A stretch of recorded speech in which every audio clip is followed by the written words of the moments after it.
आखिरकार अमेरिका और ईरान आपसी तलखी कम करने पर सहमत होते दिख रहे हैं। दोनों के बीच वार्ता शुरू हो चुकी है। हालांकि ये वार्ता फिलहाल इनडायरेक्ट है, लेकिन दोनों देशों का बातचीत के टेबल पर साथ आना ये एक बड़ा फैसला है और भू राजनीति पर इसका बहुत बड़ा प्रभाव होने वाला है। इस वार्ता के क्या परिणाम होंगे और इस परिणाम में ईरान को क्या फायदा होगा, अमेरिका को क्या फायदा होगा, किसकी जीत होगी, किसकी हार होगी, या दोनों देश बराबरी के साथ आगे बढ़ने पर सहमत होंगे, आज हम इसी पर चर्चा करेंगे। नमस्कार, मैं हूं सुनीता त्रिपाठी और आप देख रहे हैं चर्चा टुडे। हमारे साथ है वरिष्ठ पत्रकार खालिद रशीद जी। खालिद जी, स्वागत है आपका। थैंक यू आपका। चलिए, एक बहुत बड़ा घटनाक्रम हुआ कि अमेरिका और ईरान अंततः इस बात के लिए तैयार हुए कि बातचीत से मसलों को सुलझाया जाए। आप इस घटना को किस रूप में देखते हैं? देखिए, ये बहुत अच्छे संकेत हैं कि टेबल टॉक की शुरुआत हुई है ना। मस्कट में, ओमान की कैपिटल मस्कट में ये बातचीत हुई है। दोनों पक्ष जो हैं वो टेबल टॉक के लिए तैयार हुए हैं, है ना। अभी आमने सामने की बातचीत नहीं हुई है, हाँ, इनडायरेक्ट बात, लेकिन इनडायरेक्ट ओमान के जो प्रतिनिधि हैं वो बीच में मीडिएशन कर रहे हैं एक तरह से, और दोनों पक्षों से उन्होंने बातचीत की है। अब्बास अरागाची जो ईरानियन फॉरेन मिनिस्टर हैं वो वहां पे मौजूद हैं, और इसके साथ ही जो अमेरिका के स्पेशल एनवॉय हैं वो वहां पे मौजूद हैं। तो बातचीत जो है होनी शुरू हो गई है ना। अभी आमने सामने की बातचीत नहीं हो रही, किन मुद्दों पे बातचीत हो रही है। तो ये तो पॉजिटिव साइन है कि एक तरफ जो मिडिल ईस्ट का जो इस वक्त वातावरण बना हुआ है ना, हम कह रहे हैं कि बना हुआ है, और अभी आप कह नहीं सकते हैं कि अगला कदम क्या होगा, लेकिन जो अभी जो खबरें आ रही हैं उसके हिसाब से डी एस्केलेशन जैसी स्थिति दिख रही है। जो तनावपूर्ण पूरा बना हुआ था वातावरण वहां पे, उसमें कमी दिख रही है। पिछले दिनों जो घटना हुई है ना, यूएसएस अब्राहम लिंकन के करीब जब ईरानियन ड्रोन पहुंचा और उसको मार गिराया गया, तो दोनों तरफ से जो है जो गतिविधियां हुई, जो डायलॉग्स हुए, जो बातें कही गई, उससे ये लग रहा था कि अब तो स्थिति जो है आउट ऑफ कंट्रोल हो गई। तो ये बड़ा अच्छा साइन है कि ये दोनों पक्ष जो हैं हालात को देखते हुए वो टेबल टॉक के लिए तैयार हुए हैं, और मुझे ये लगता है कि ये पॉजिटिव संकेत है इस पूरे रीजन में और पूरे वर्ल्ड पीस के लिए। आप कह सकते हैं ये अच्छा कदम है। बिल्कुल। खालिद जी, जैसा कि हम लोग देखते हैं कि भारत के अमेरिका और ईरान दोनों से अच्छे रिलेशन है, इसलिए भारत की दृष्टि से भी ये बातचीत होना बहुत महत्वपूर्ण है। कारण ये है कि विवाद होने की स्थिति में, युद्ध होने की स्थिति में भारत के लिए किसी एक पक्ष के साथ जाना बड़ा मुश्किल होता, क्योंकि भारत हमेशा चाहेगा कि दोनों देशों से उसका जो संबंध है वो बरकरार रहे और अच्छे बने रहे। तो दोनों का साथ आना, अमेरिका और ईरान का साथ आना वैश्विक राजनीति के लिए तो है ही है, साथ में भारत के लिए भी एक शुभ संकेत है। उसके सामने धर्म संकट की स्थिति नहीं आएगी, और चूंकि बातचीत के टेबल पर दोनों देश आ गए हैं, इसलिए ये भी बात सही है कि एक संभावना हो गई है कि भाई फिलहाल तो अमेरिका ईरान पर अटैक नहीं करने जा रहा है, और कहीं ना कहीं वो भी आगे बढ़ने के लिए तैयार है। दूसरा सबसे महत्वपूर्ण प्रश्न ये है कि जियोपॉलिटिक्स में, भू परिदृश्य या पूरे विश्व की शांति के लिए बहुत अहम है कि युद्ध से नहीं, वार्ता की मेज से समाधान तलाशे जाए। और जो ईरान से अमेरिका का टसल है, दो तीन कारणों से है। पहला तो ये है कि जो परमाणु कार्यक्रम ईरान चला रहा है, अमेरिका उसको बंद करने की धमकी दे रहा है। वो लगातार कह रहा है कि उसके लिए वो अनुमति नहीं देगा, मिसाइल कार्यक्रम को लेकर है। और अभी जो ईरान में विद्रोह हुआ उसमें भी परोक्ष रूप से अमेरिका का हाथ बताया जा रहा है, और ऐसा माना जा रहा है कि ईरान में सत्ता परिवर्तन के पक्ष में अमेरिका खड़ा है जी। तो कुल मिलाकर ईरान में डिस्टरबेंस क्रिएट हो रहा है अमेरिका के चलते।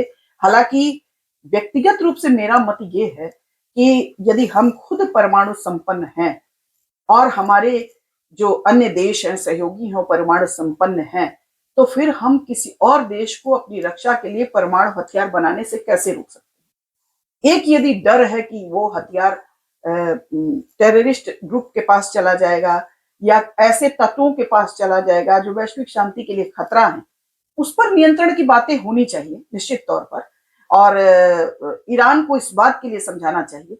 लेकिन जो भी हो, शांतिपूर्ण हो और बातचीत के जरिए हो, हम लोग जरूर इसको चाहेंगे।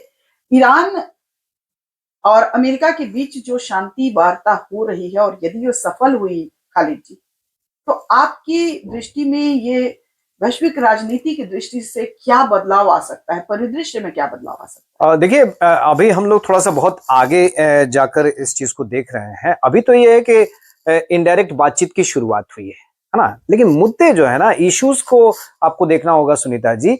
जो 3 प्रमुख इशू हैं, है ना, न्यूक्लियर प्रोग्राम, पहला न्यूक्लियर प्रोग्राम को रोकना, ईरान का जो न्यूक्लियर प्रोग्राम है उसको रोकना, ये नंबर 1 में है। नंबर 2 जो है वो है उनकी जो मिसाइल टेक्नोलॉजी है, मिसाइल प्रोग्राम है ना, बहुत तेजी से काम कर रहा है और ईरान, और वो जो है एक थ्रेट परसेप्शन जो बनता है उससे, उस पर रोक लगाना।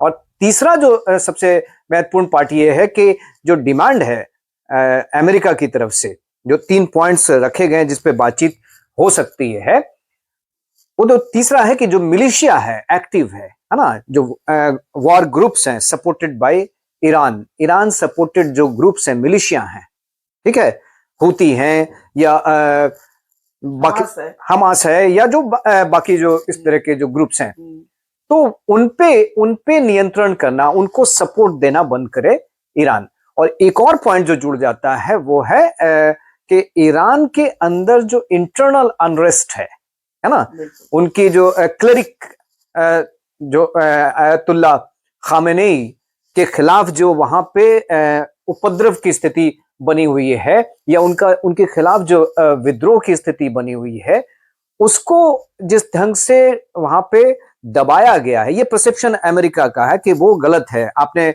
पहलवी का नाम लिया ही, उनका वहां पे एक तरह से उनको प्रोजेक्ट किया जा रहा है, तो इसमें ईरान का कहना ये है कि ये सब अमेरिका के इशारे पे हो रहा है। तो ये सब बातें हैं।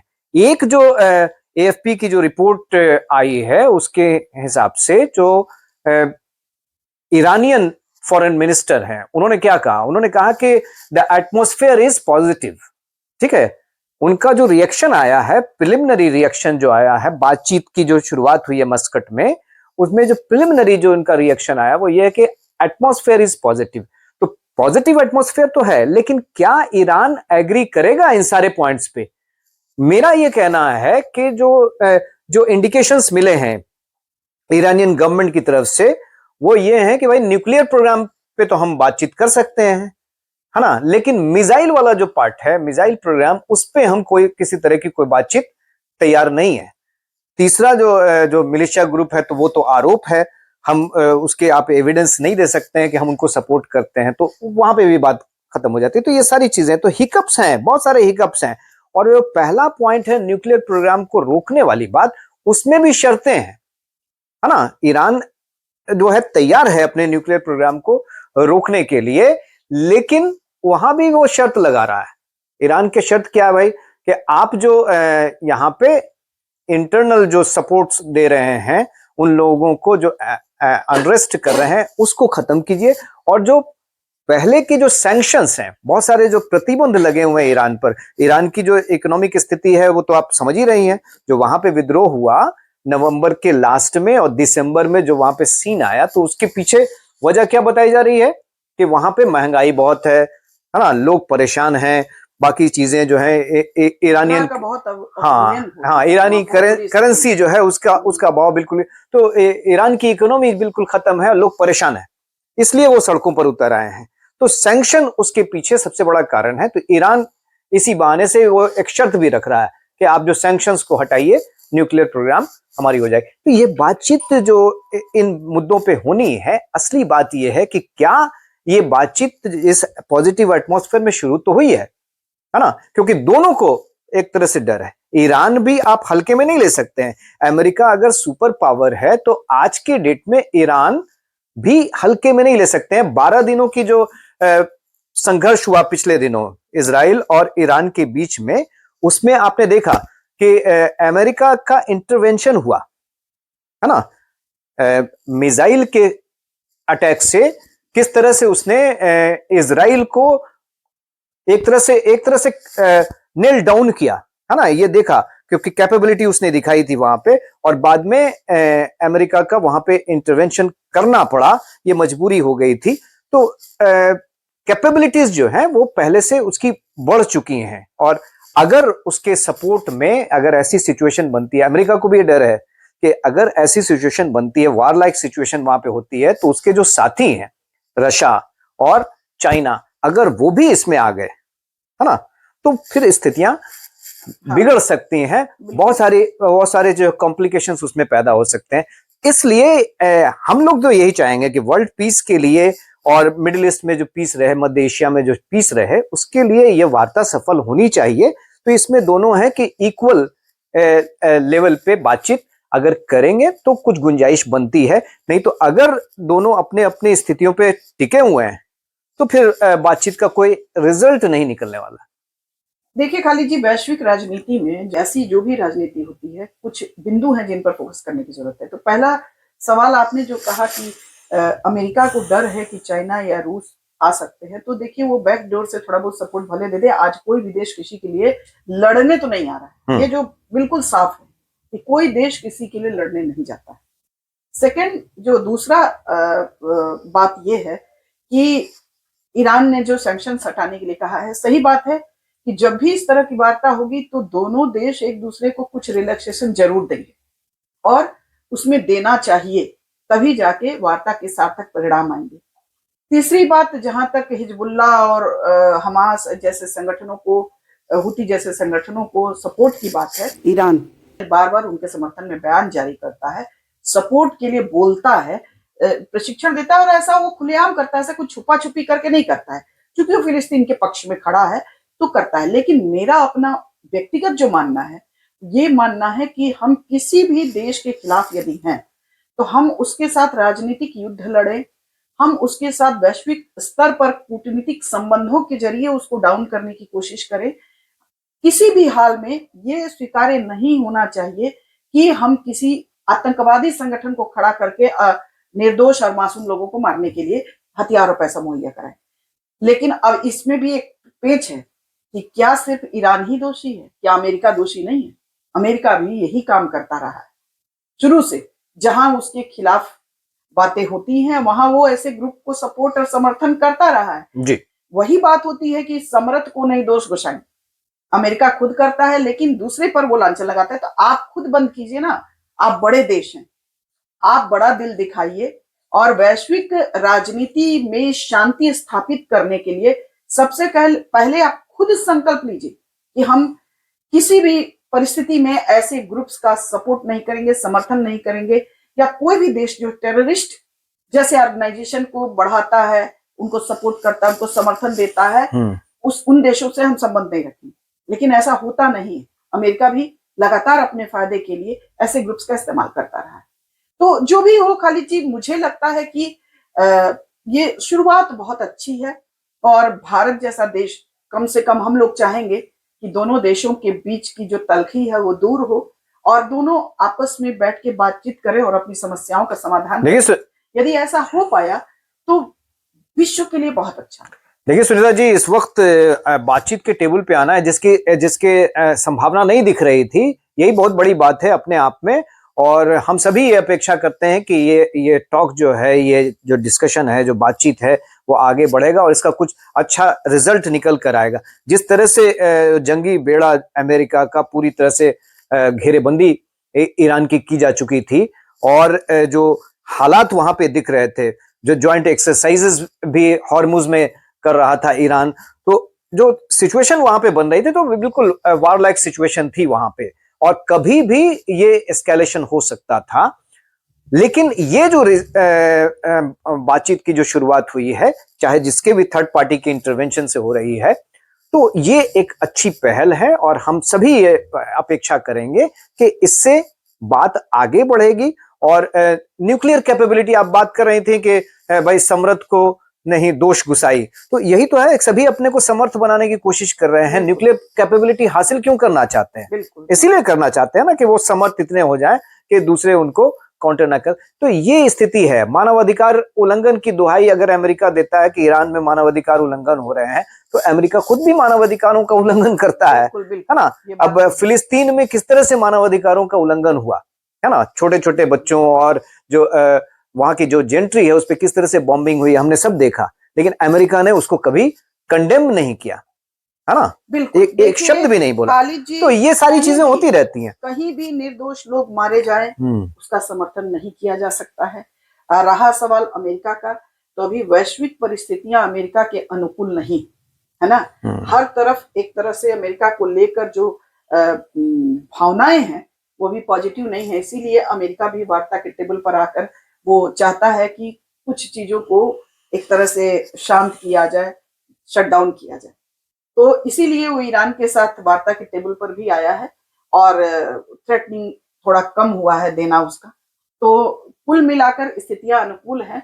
यदि अमेरिका और ईरान में आपसी समझ विकसित हो जाती है, वार्ता का कोई सार्थक परिणाम मिलता है, तो विश्व शांति के लिए भी बहुत अच्छा रहेगा और भारत के लिए भी बहुत अच्छा। बिल्कुल, एक कंक्लूडिंग लाइन यही है कि वार कहीं भी हो, युद्ध कहीं भी हो, उसका प्रभाव सभी पे पड़ता है। तो भारत के लिए भी अच्छी स्थिति है। हम इस वक्त जो है इकोनॉमिक डील कर रहे हैं तरह तरह की। अमेरिका के साथ भी हमारी एक डील हुई है, यूरोपियन यूनियन के साथ भी हमारी एक डील हुई है, और ईरान से हमारे अच्छे संबंध तो हैं। ये मिडिल ईस्ट जो कंट्रीज हैं उनके साथ तो कई देशों से हमारे बहुत अच्छे संबंध हैं। और हमारी जो इकोनॉमी है वो बहुत कुछ तारतम्य के साथ चलती है। तो अगर कहीं डिस्टरबेंस होता है हमारे आसपास खासकर, तो उसका प्रभाव तो पड़ता ही है। तो हम सभी चाहते हैं, भारत इससे अलग नहीं है, भारत की तो आकांक्षा ही है कि विश्व शांति हो। तो इसलिए इस दृष्टिकोण से ये बातचीत की शुरुआत होना अच्छा है। हम ये एक्सपेक्ट करते हैं, हम ये उम्मीद करते हैं कि इसका रिजल्ट बढ़िया आएगा। जी बिल्कुल खालिद जी। तो वार्ता को हम लोग भी अपने वार्ता को यहीं समाप्त करते हैं। दर्शकों, हमारा कार्यक्रम कैसा लगा जरूर बताएं। हमारे चैनल को लाइक करें, सब्सक्राइब करें और शेयर करें। नमस्कार। नमस्कार।